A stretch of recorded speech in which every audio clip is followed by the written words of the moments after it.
Let me remind you this point as well. The reason of why I'm explaining this part to you, the how to charge a price and analyzing it and calculating the costs and profits, is only and only because in BIM's process and in modeling, because modeling in BIM's process, it doesn't matter which program or software you're using, Revit, AutoCAD, TechLaw, it doesn't matter. All of these programs are supported by BIM and are operable.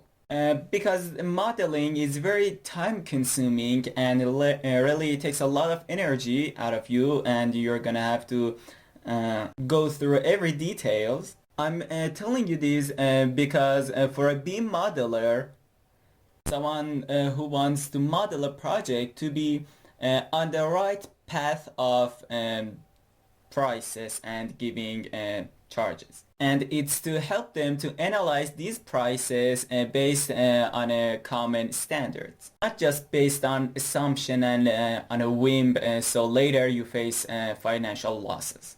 And this structure helps you to reach to a real price in the market, not a price that is based on assumption and whim. That's why I'm telling you this to reach to a perfect conclusion.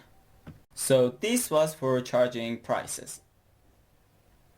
The next thing is to always write down the amount of LOD that the employer requires of you and is mentioned in the contract separately for every element.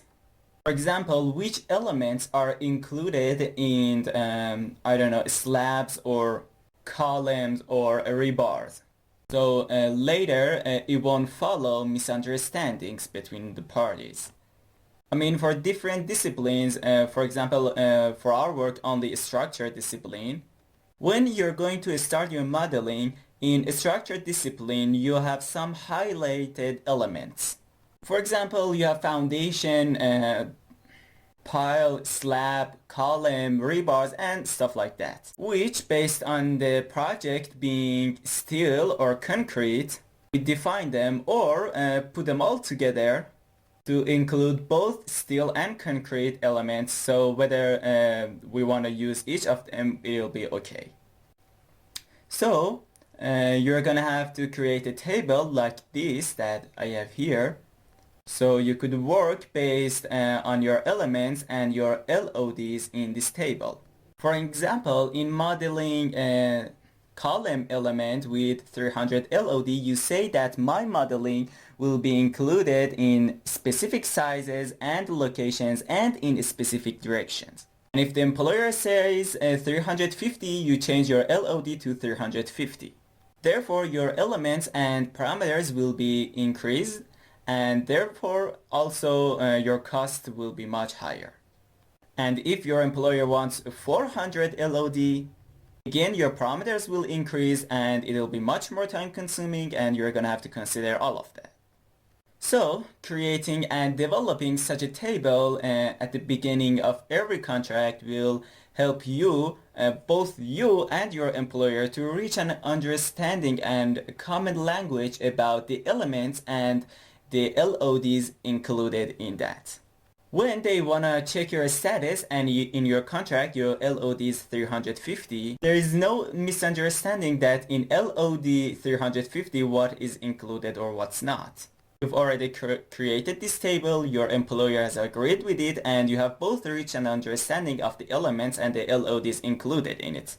For example, they check the column element and say, okay, this one checked, and this one checked, and your status will be perfect. If not, you haven't completed one of them, you'll have to pay for it.